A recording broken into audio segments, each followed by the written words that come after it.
எப்பொழுது வேண்டுமென்றாலும் மக்கள் தங்களுடைய இருப்பிடங்களை விட்டு வெளியேற்றப்படலாம், அதற்கான அறிவித்தல் உங்களுக்கு விடுக்கப்படலாம், எதற்கும் தயாராக இருக்க வேண்டும் என்கிற அறிவித்தலைத்தான் இன்றைக்கு அவர்கள் சொல்லி இருக்கிறார்கள். தொடர்ந்து 8வது நாளாக பரவி வரக்கூடிய இந்த காட்டுத்தீயை பொறுத்தவரையில் அமெரிக்க வல்லரசு மொத்தமாக திண்டாடி கொண்டிருக்கிறது என்பது நமக்கெல்லாம் தெரிந்த ஒரு பேருண்மையாக இருக்கிறது. இந்த 16 பேருடைய ஜனாசாக்களை மோப்ப நாய்களை விட்டு தேடக்கூடிய ஒரு நிலை ஏற்பட்டிருக்கிறது. அங்கு ஒரு விதமான அநியாயத்தை அவர்கள் செய்யும் போது இங்கு அதற்கு ஒரு சோதனை அவர்களுக்கு ஏற்பட்டிருப்பதை நம்ம பார்க்க முடிகிறது.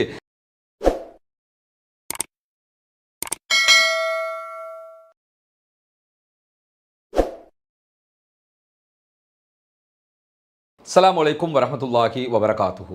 அன்பிற்கினிய சகோதர சகோதரிகளே, நமக்கெல்லாம் தெரியும், தொடர்ந்து 8வது நாளாக அமெரிக்காவினுடைய கலிபோர்னியா மாநிலத்தின் லாஸ் ஏஞ்சல்ஸ் உள்ளிட்ட பல பகுதிகளிலும் தீப்பரவல் ஏற்பட்டிருக்கிறது. காட்டு தீ தொடர்ந்து அவர்களை வதைத்து கொண்டிருக்கிறது. இதுவரைக்கும் 24 பேர் காட்டு தீயினால் பாதிக்கப்பட்டு மரணித்திருக்கிறார்கள் என்கிற நிலையில 16 பேரை காணவில்லை என்று தேடிக்கொண்டிருக்கிறது லாஸ் ஏஞ்சல்ஸினுடைய தீயணைப்பு துறை. இந்த 16 பேரும் பெரும்பாலும் கொல்லப்பட்டிருக்கலாம் என்பதுதான் அவர்களுடைய தீர்மானமும். அந்த அடிப்படையில் தான் தேடிக்கொண்டிருக்கிறார்கள். அது எப்படி தேடுகிறார்கள் என்கிற ஒரு முக்கியமான விவகாரம் இருக்கிறது. அதை நாம் பின்னாடி பார்க்க இருக்கிற அதே நேரம் இன்றைக்கும் லாஸ் ஏஞ்சல்ஸ் கவுண்டியில் இருக்க கூடிய நிர்வாகம் ஒரு முக்கியமான அறிவித்தலை விடுத்திருக்கிறார்கள்.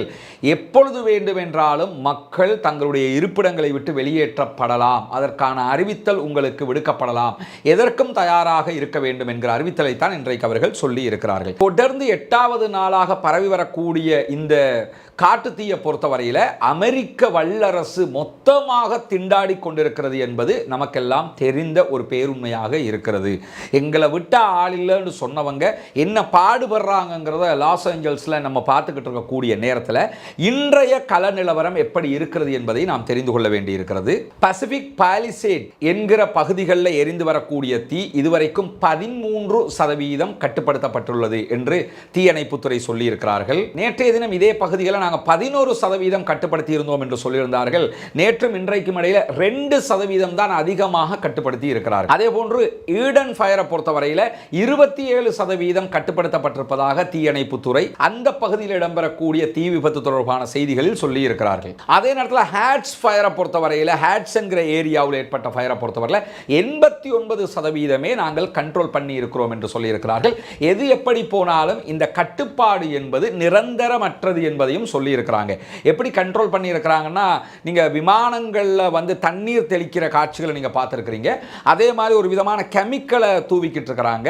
அந்த கெமிக்கல் கலர்ல போடுவாங்க. கலர்ல போடுறதுக்கான காரணம் என்னன்னு சொன்னா, இந்த இடத்துல அந்த கெமிக்கல் போடப்பட்டிருக்கிறது என்பதை பொதுமக்கள் தெரிந்து கொள்வதற்காகத்தான் கலராக அதை போடுவாங்க. அந்த கலர்ல எந்த ஒரு விதமான மாற்றம் வரப்போவதில்லை. அதில் இருக்கக்கூடிய கெமிக்கலால் தான் தீ கண்ட்ரோல் படுத்தப்படும். எது எப்படி போனாலும் இந்த தீ இதே பகுதிகளில் கண்ட்ரோலை மீறவும் முடியும் என்பதையும் இன்றைக்கு சொல்லி இருக்கிறார்கள். சுமார் 40,000 ஏக்கர் நிலப்பரப்புகள் மொத்தமாக எரிந்து சாம்பலாகி இருக்கிறது. அமெரிக்காவை நம்ம பார்த்த அந்த வீடியோக்களை பார்க்கும் போதெல்லாம் எப்பொழுதுமே காசா தான் அனைவருக்கும் நினைவுக்கு வரும். அந்த அளவுக்கு மாபெரும் அழிவு அந்த பகுதிகளிலே ஏற்பட்டிருப்பதை நம்ம பார்க்க முடியும். ஹாலிவுட்டின் தாயகம் என்று சொல்லக்கூடிய லாஸ் ஏஞ்சல்ஸ் மொத்தமாக தீயிலே எரிந்து கொண்டிருக்கக்கூடிய காட்சிகள் இன்றைக்கும் வெளியாகி கொண்டிருக்கிறது. 40,000 ஏக்கர் மொத்த நாசத்தை சந்தித்திருக்கிறது என்கிற தகவல்களோடு 12,000 ஸ்ட்ரக்சர்ஸ் 12,000 கட்டிடங்களும் மொத்தமான அழிவுகளுக்கு தள்ளப்பட்டிருக்கிறது என்கிற செய்திகளும் இன்றைக்கும் வெளியாகி இருப்பதை நம்ம பார்க்க முடிகிறது. இந்த மாதிரியான நேரத்தில் தான் இன்றைக்கு 70 km/h என்கிற ரீதியில் காற்று வேகமாக வீச ஆரம்பித்திருக்கிறது என்கிற செய்திகள் வெளியாகி இருப்பது மட்டுமல்லாமல் வென்ச்சுரா என்கிற பகுதிகளில் புதிய ஒரு காட்டு தீ பரவ ஆரம்பித்திருக்கிறது. சோதனைக்கு மேல் சோதனை அமெரிக்கர்களுக்கு என்பதிலே எந்த மாற்று கருத்தும் இல்லை.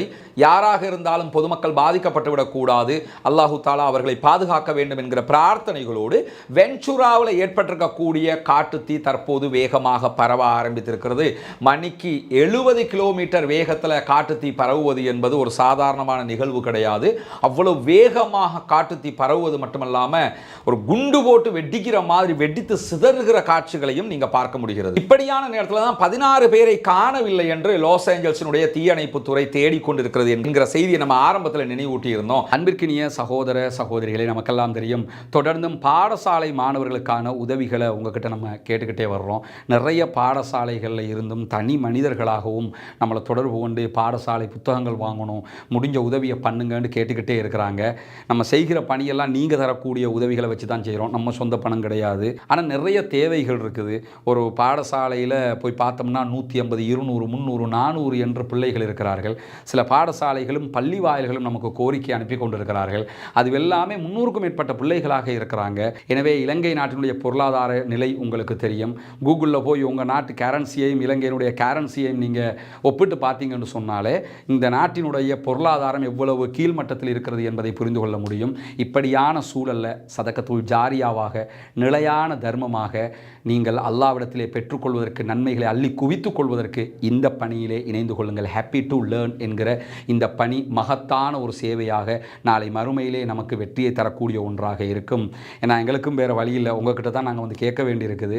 டெய்லி நம்மளை நோக்கி நிறைய விதவைகள், அதே போன்று தேவையுடையவர்கள், மாணவர்கள் தொடர்பு கொள்ளுகிற போது அதற்கு மாற்று வழிகளாக இது மட்டும்தான் நம்மிடத்தில் இருக்குது. எனவே முடிந்தவர்கள் உதவி செய்ய மறந்து விடாதீர்கள். முன்னால் தெரிகிற நம்முடைய தொலைபேசி மற்றும் வாட்ஸ்அப் இலக்கத்திற்கு உங்களால் முடிந்த உதவிகளை தொடர்பு கொண்டு வழங்க முடியும் என்பதையும் கூறிக்கொள்கிறேன். அவங்க எப்படி தேடிக்கிட்டு இருக்கிறாங்கன்னு சொன்னால், மோப்ப நாய்களை கொண்டு தேடிக்கொண்டிருக்கிறார்கள். அதை நம்ம காட்சிகளை பார்க்கும்போது அங்கேயும் காசா நினைவுக்கு வந்தது. என்னன்னா, காசாவில் நார்த்து காசா, வடக்கு காசா 102வது நாளாக சுற்றி வளைக்கப்பட்டு தாக்குதல்கள் நடத்தப்பட்டு கொண்டிருக்கிறது. ஜபாலியா பகுதிகளில் அங்கே இருக்கக்கூடிய மக்களுக்கு வெளியேறவும் முடியாது, வெளியிலிருந்து யாருக்கும் உள்ளே வரவும் முடியாது என்கிற நிலையில் அங்கு ஒருவர் கொல்லப்படுகிறார் என்று சொன்னால் அவருடைய ஜனாசாவை எடுக்க முடியாது. மொத்தமாக அவர் மரணித்து விட்டார் என்று சொன்னாலும், அல்லது குற்றுயிரும் கொலையுயிருமாக அவர் தடுமாறிக்கொண்டு இருக்கிறார் என்று சொன்னாலும், எந்த நிலையில் இருந்தாலும் அந்த உடலை நோக்கி, அந்த ஜனாசாவை நோக்கி வெறி நாய்களை அனுப்பி வைக்கும் இஸ்ரேலுடைய வெறி கொண்ட மனித மிருக இராணுவங்கள். அப்படி அனுப்புகிற போது அந்த மனிதர்களை கடித்து குதறும் அந்த நாய்கள் என்கிற செய்திகளை நம்ம பல விடுத்தம் சொல்லியிருக்கிறோம். அது மட்டுமல்லாமல் சில குண்டுகளை போட்டு ஜனாசாக்கள் வெடித்து சிதறுகிற காட்சிகள் எல்லாம் அங்கே வெளியாகி இருந்தது. அப்பொழுது அங்கே இருக்கக்கூடிய மக்களும் அங்கே இருக்கக்கூடிய வாலண்டியர்ஸும் என்ன பண்ணுவாங்கன்னா, பக்கெட்டுகளில் போய் அந்த ஜனாசாக்களுடைய சதைகளை அள்ளுகிற காட்சிகள் எல்லாம் இந்த 460 நாட்களுக்குள்ளாக பல விடுத்தம் நடந்திருக்கக்கூடிய நேரத்தில் இப்பொழுது கலிஃபோர்னியாவில் இந்த 16 பேருடைய ஜனாசாக்களை மோப்ப நாய்களை விட்டு தேடக்கூடிய ஒரு நிலை ஏற்பட்டிருக்கிறது. அங்கு ஒரு விதமான அநியாயத்தை அவர்கள் செய்யும் போது இங்கு அதற்கு ஒரு சோதனை அவர்களுக்கு ஏற்பட்டிருப்பதை நம்ம பார்க்க முடிகிறது. எது எப்படி போனாலும் நாயை விட்டு ஜபாலியாவில் கடிக்க விட்டார்கள், ஜனாசாக்களை குதற விட்டார்கள். அமெரிக்காவும் இஸ்ரேலும் சேர்ந்து கொண்டு இங்கே என்ன நிலைமை வந்திருக்குது என்று சொல்லி சொன்னால், அதே போன்று நாய்களை விட்டு அவர்களை சார்ந்தவர்களுடைய உடல்களை தேடக்கூடிய நிலை மாறி இருக்கிறது. இந்த நிலையில தான் இன்றைக்கு இன்னொரு முக்கியமான செய்தி வெளியாகி இருக்கிறது. என்னன்னு சொன்னா, கிட்டத்தட்ட 84 விமானங்கள் இந்த தீயை அணைப்பதற்கு போராடி கொண்டிருக்கிறது. அதே போன்று 14,000 தீயணைப்புத்துறை வீரர்கள் இதிலே கடமையில் ஈடுபடுத்தப்பட்டிருக்கிறார்கள். இந்த 14,000 பேர்ல 950 பேர் சிறை கைதிகளாக இருக்கிறார்கள். சிறையில் அடைக்கப்பட்டிருக்கக்கூடியவர்கள். அவங்களுக்கு சிறையில் இருக்கும்போது கொடுக்கக்கூடிய பல பயிற்சிகள், ஒரு பயிற்சி என்னன்னு சொன்னா, தீயணைப்பதற்கென்ற பயிற்சிகளையே அவங்க வழங்கி வர்றாங்க. அடிக்கடி இந்த பகுதியில் காட்டு தீ ஏற்படுகிற காரணத்தினால இந்த பயிற்சிகள் ஆல்ரெடி வழங்கப்பட்டிருக்கும்.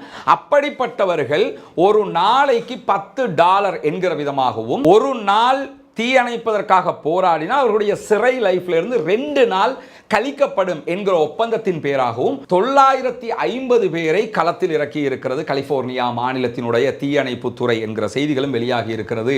எங்களை விட்டு அதை திரும்பவும் நம்ம தான் யோசிக்க வேண்டியிருக்கிறது.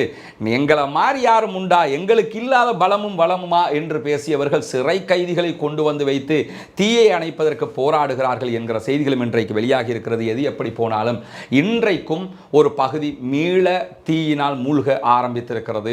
பெரும்பாலான பகுதிகள் தீயிலே எரிந்து கொண்டே இருக்கிறது. தீயை கட்டுப்படுத்த முடியாமல் தடுமாறிக் கொண்டிருக்கிறது உலக வல்லரசு என்கிற செய்தி இன்றைக்கும் பதிவாகி கொண்டே இருக்கிறது. இன்றைக்கு வெளியாகி இருக்கக்கூடிய லாஸ் ஏஞ்சல்ஸ் பற்றிய செய்திகளில் முக்கியமான பகுதிகளை தான் நம்ம பார்த்துருக்கிறோம். இன்ஷா அல்லாஹ் இதனுடைய அடுத்தடுத்து என்ன நடக்கிறது என்பதையும் அடுத்தடுத்த அப்டேட்களில் உங்களுக்கு சொல்வதற்கு தயாராக இருக்கிறோம். வல்ல ரஹ்மான் அனைவரையும் பாதுகாக்க வேண்டும், அந்த மக்களையும் பாதுகாக்க வேண்டும் என்று இறைவனத்திலே பிரார்த்திக்க மறந்து விடாதீர்கள். வாஹ்ரத் அல்ஹம்துலில்லாஹி ரப்பில் ஆலமீன்.